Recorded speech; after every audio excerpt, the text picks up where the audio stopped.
بسم اللہ الرحمن الرحیم نحمدہ ونصلی ونسلم علی رسولہ الکریم اما بعد اللہم صلی علی سیدنا مولانا محمد وعلی آل سیدنا مولانا محمد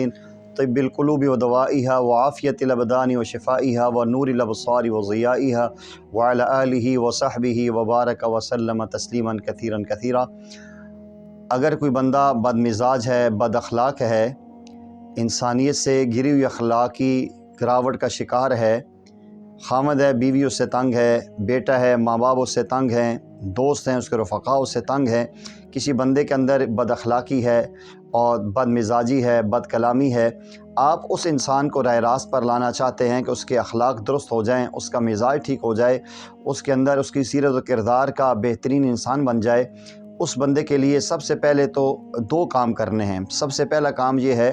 اللہ جل جلالہ سے دعا کرنی ہے۔ آپ کا بیٹا ہے تو آپ اس کے لیے دعا کریں، آپ کے خامد ہیں ان کے لیے دعا کریں، اگر آپ کی بیوی ہے، بد کلام ہے، بد اخلاق ہے، بد مزاج ہے، تو آپ اللہ جل جلالہ سے دعا کریں کہ اللہ تعالیٰ اس کو ہدایت عطا فرمائے۔ نبی کریم صلی اللہ علیہ وسلم کا ارشاد ہے، حدیث ہے جس کا مفہوم یہ ہے کہ سب سے جلدی وہ دعا قبول ہوتی ہے جو غیب کے لیے اس کی پیٹھ کے پیچھے دعا کی جائے۔ تو سب سے پہلے تو اللہ تعالیٰ سے مانگا جائے، اللہ تعالیٰ انشاءاللہ اس دعا کی برکت سے بھی عمل ٹھیک فرما دیں گے۔ اس کے بعد قرآن کریم کا ایک وظیفہ ہے،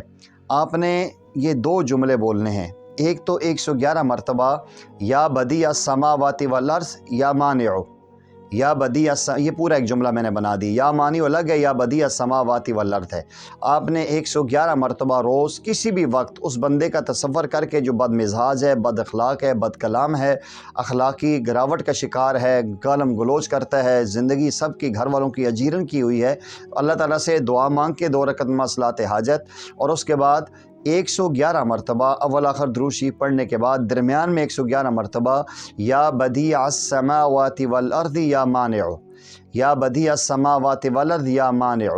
یا بدیع السماوات والارض یا مانع، 111 مرتبہ اس کو پڑھیں، اس کا تصور کر کے پھر آخر میں طاق مرتبہ درود ابراہیمی پڑھ کے اس پہ پھونک ماریں۔ یہ سوچیں کہ وہ بندہ میرے سامنے کھڑا ہے، میرے سامنے بیٹھا ہے، اگر اس کی تصویر ہے تو آپ اس کی تصویر سامنے رکھ کے اس کے سر پہ، اس کے دل پہ تصور کر کے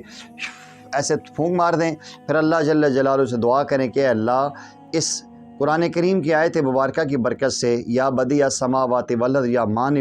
فلاں بندے کے اخلاق کو درست فرما دے، اللہ اس کی بد مزاجی ختم کر دے، بد کلامی ختم کر دے، اللہ اس کو راہ راست پہ لے آ، اللہ تو ہی راہ راست پہ لانا والا ہے، تو ہی ہادی ہے، اللہ تو ہی گمراہوں کو ہدایت کے راستے پر لانے والا ہے۔ اس وظیفے کے بعد اللہ سے کامل یقین کے ساتھ آپ دعا کریں گے۔ میں بڑے دعوے سے کہتا ہوں انشاءاللہ یہ 11 دن یا 21 دن کا وظیفہ ہے، کوشش کریں 21 دن ہو جائے تو سب سے بہتر ہے، ٹائم ایک ہو جائے، وقت تیز ہو جائے اور جگہ ایک ہو جائے پھر تو بہت اچھا ہے، لیکن اگر کوئی مجبوری ہے آپ ایک وقت میں نہیں پڑھ سکتے تو دن کے اندر ایک دفعہ لازمی پڑھنا ہے، یہ 111 مرتبہ اول آخر درود شریف کے ساتھ یا بدیع السماوات والارض یا مانع۔ انشاءاللہ العزیز چند دن ہی نہیں گزریں گے، اللہ اس کے اخلاق کو سنوار دیں گے، اللہ اس کے مزاج کو بہتر کر دیں گے، اور اللہ تعالیٰ اس کو زندگی کا ایک بہترین انسان بنا دیں گے۔ آپ سے گزارش یہ ہے کہ اگر آپ نئے ہیں چینل پہ آپ لازمی سبسکرائب کریں، اگر آپ سبسکرائب کر چکے ہیں تو بیل آئیکن کے بٹن کو ضرور پریس کریں، اور اس ویڈیو کو سن کے اپنے احباب میں لازمی شیئر کریں۔